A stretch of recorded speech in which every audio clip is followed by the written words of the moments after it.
Salut à tous les supporters de l'AS Monaco, j'espère que vous allez bien. Les autres, calmez-vous, je sais, vous étiez avec nous, tout ça, ouais, je sais, mais bon, voilà, qu'est-ce que tu veux faire? Monaco, faut vous graille parce que là, la saison passée, vous faisiez les malins. Là, vous passez même pas les poules, mon frère. C'est ça un vrai champion. Ah, allez, Natchaf de là, voilà. Non? Ok, écoutez, je débrieferai le premier qui ouvre sa gueule, sans exception. Pour cette fois, c'est gratuit. C'est un moment chargé d'émotions, je laisse couler. Parce que tu vois, Sabri, ça me ferait chier que tu finisses dans mon carnet. Parce que j'ai rien contre toi, première chose. Et deuxième chose, tu n'as jamais été irrespectueux vraiment avec l'AS Monaco. Mais je te conseillerais quand même de un petit peu faire moins faire le malin en fait. Être un petit peu plus humble. Parce que la dernière fois que tu as fait le malin, tu as fini au Parc des Princes tout seul avec ton téléphone en train de pleurer. Mais pourquoi ça nous arrive à nous? Donc voilà, aujourd'hui, ça se passe super bien pour toi, mais essaie d'être humble. Ok? Voilà. D'ailleurs, je suis d'accord aussi avec Tariq Débrief. Le poteau, il est d'accord avec moi. Voilà, ouais, on est deux maintenant, on est deux. Enfin bon, chargé d'émotion ce match, bien sûr, pourquoi? Parce qu'on reçoit l'équipe la plus prestigieuse de France en termes d'effectifs. On reçoit une équipe qui est prête à faire pâlir pas mal de clubs en Europe. Et voilà, c'était en gros, comme j'avais expliqué, deux matchs entre deux grosses puissances. Deux grosses puissances, donc on l'a pas bien vu. Enfin, on a surtout vu la différence. On a bien compris que Monaco s'était affaibli sur certains points et que le PSG avait fait que se renforcer sur tous les points. Maintenant, je tiens quand même à remercier les supporters pour leur tifo, leur hommage à Lionel Lefort. Par contre, pour l'accueil de Kylian Mbappé, c'est pas très cool, les gars. C'est pas très cool de le siffler comme ça, de faire tout ça. Voilà, en tout cas, lui, il a dit que on ne pourrait pas l'empêcher de nous aimer. Eh bien, écoute, tu as fait exactement ce que je t'ai demandé. Tu as tout mis à côté et tu nous as même marqué un but. Donc voilà, il n'y a pas de souci, Kilou. Tu étais à la maison. Allez, moi, je t'aime bien, il n'y a pas de souci. En tout cas, on a très bien vu d'entrée que cette équipe du Paris Saint-Germain, ils n'étaient pas venus pour faire les touristes. Ils ont vraiment pris ce match ils ont vraiment pris ce match en main parce que déjà, ils étaient revanchards par rapport au titre de l'année dernière. Voilà. Ils savaient qu'ils jouaient contre l'un des plus gros clubs de France et ils savaient également qu'ils pouvaient s'envoler au niveau du classement avec une victoire. Donc, ils sont directement entrés dans la partie avec des joueurs. Voilà, on connaît le Paris Saint-Germain avec. C'est un blockbuster aujourd'hui, le Paris Saint-Germain, on peut le voir. Maintenant, nous, on a essayé de prendre les choses en main, mais on n'a pas réussi. On n'a quasiment pas réussi à sortir le ballon proprement. On a fait beaucoup d'erreurs. On leur a donné énormément de ballons. Niveau statistique, ce match, c'est pas du tout le Paris Saint-Germain-Monaco de l'année dernière. Niveau statistique, on n'y est pas. Niveau attaque, on n'y était pas. Alors, il y en a qui vont remettre en question la composition. C'est vrai que moi, je voyais des ailiers, je voyais des gens pour faire bouger un petit peu le dispositif défensif du Paris Saint-Germain, mais ça n'a pas été le cas. On a eu ni Lopez, on a eu ni GR7. Et d'ailleurs, j'avais dit GR7, je veux le voir titulaire. Mais voilà, c'est pas grave, il ne les a pas mis. À chaque fois, en plus de ça, il est rentré. Il a montré des belles choses encore une fois, GR7. En tout cas, voilà, ouverture du score du Paris Saint-Germain, logiquement. Voilà, parce que bon, on aurait pu encore. On aurait pu éviter ce but, on aurait vraiment pu l'éviter, mais on se l'est pris 1-0. Et malgré ça, on n'est pas sorti du match. On n'est pas sorti du match. On a continué de subir, de subir les assauts du Paris Saint-Germain, tant bien que mal, parce qu'il y a certains joueurs qui commencent vraiment je commence vraiment à douter de leur capacité sur plusieurs années. Maintenant, par rapport à ce premier but, on est quand même resté dans le match. On a quand même fait en sorte que le Paris Saint-Germain ne s'amuse pas comme si c'était le Celtic, parce que comme je vous ai dit, on n'est pas le Celtic de Glasgow quand même.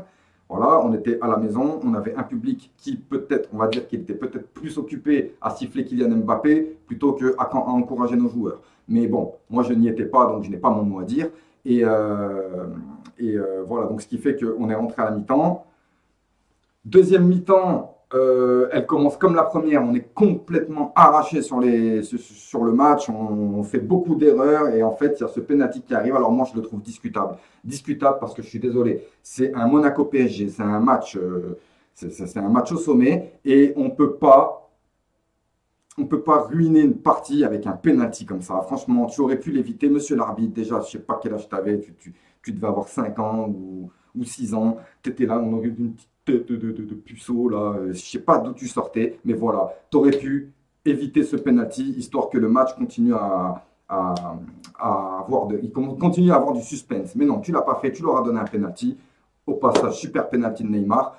Subasic, il faudrait peut-être que tu apprennes à l'entraînement à arrêter des pénaltys, puisque ça commence à me saouler de me dire qu'à chaque fois qu'il y a pénalty contre nous, on va se le prendre. Voilà. Donc, on est encore, on s'en prend un deuxième, donc en début de deuxième mi-temps. Et donc, tout comme la première mi-temps, on a commencé vraiment à sortir la tête de l'eau entre la 30e et la 40e minute. Mais bon, voilà. Coup franc de Moutinho, tête de Kylian Mbappé, 2 buts à 1. Après ça, on aurait peut-être pu faire un hold-up. On aurait pu. Mais bon, ça s'est pas fait parce que le Paris Saint-Germain a tout ceinturé, a tout. C'était calasse. Il n'y a rien à dire sur cette équipe. Mais sauf que cette équipe-là, on l'attend sur 5 matchs. Cette année, c'est 5 matchs, le Paris Saint-Germain. Quart de finale, aller-retour. Demi-finale, aller-retour. Et la finale. 5 matchs. De Ligue des Champions, bien entendu. Après, bien sûr, avec la puissance financière et la puissance de leur effectif, ça reste une évidence qui survole la plupart des compétitions. Maintenant, nous, il va falloir qu'on se reprenne vraiment parce qu'on a perdu beaucoup de choses là, ces dernières semaines. Donc, on a perdu la Ligue des Champions, on a perdu l'Europa League, on a perdu le titre. Oui, parce que nous, on joue le titre tout comme en ayant le podium comme objectif. Je ne sais pas si vous comprenez, vous avez un peu de mal, c'est pas grave. En tout cas, on joue le titre tout en ayant le podium comme objectif. Sauf que le podium, là, ça commence à être un petit peu chaud parce que Lyon, ils ont explosé Nice. D'ailleurs, franchement, je suis désolé, mais je vais devoir te retirer le drapeau parce que, voilà, nous faire des choses comme ça à cause de vous, on est troisième, c'est quoi ça? Voilà, donc, voilà. Toujours s'il y en a un qui sait faire de l'aquarelle, je lui mettrai un petit truc de Nice. En tout cas, on est dans la merde au niveau du classement parce que Lyon est passé devant nous à la différence de but. Ils sont encore en train de monter en puissance. Ils sont encore en train de tout arracher derrière eux. Donc nous, on a notre coup de pompe. Il est maintenant, en espérant que le coup de pompe des Lyonnais ou des Parisiens arrive un peu plus tard et que nous, on se sera remis dans une meilleure dynamique. En tout cas, les gars, on est troisième. On n'a plus de Coupe d'Europe. Et sans parler, j'oublie aussi, il y a l'Olympique de Marseille derrière qui, doucement mais sûrement, grappille et sont pas loin de nous non plus. Donc là, on risquerait sur le prochain match peut-être de sortir du podium. Et là, il est vraiment important pour les joueurs, pour les supporters, pour tout le monde de faire en sorte que on se reprenne. On se reprenne à tous les niveaux. Alors j'entends qu'il y a donc on veut renforcer l'équipe pour janvier. C'est peut-être pas une mauvaise idée parce que il y a vraiment des clubs qui commencent vraiment à prendre de l'ampleur. Et comme je vous ai dit, moi ça me plaît. Je respecte les clubs de Ligue 1, je ne les aime pas, mais je respecte les clubs de Ligue 1 qui se donnent à fond et qui font plaisir à leurs supporters. Et c'est un jeu, c'est une fête. Moi j'étais chez mon cousin, les PSG Monaco, c'est une affaire de famille. Donc voilà, j'ai quand même passé une bonne soirée, mais je suis un petit peu dégoûté de la tournure du match par rapport à ce penalty. Je ne dis pas que ça aurait changé énormément de choses, mais je veux dire, le Paris Saint-Germain n'avait pas besoin de ça. Voilà. Ça sert à rien de parler vraiment des joueurs parce que, mis à part un ou deux, tout le monde a essayé de faire ce qu'il a pu.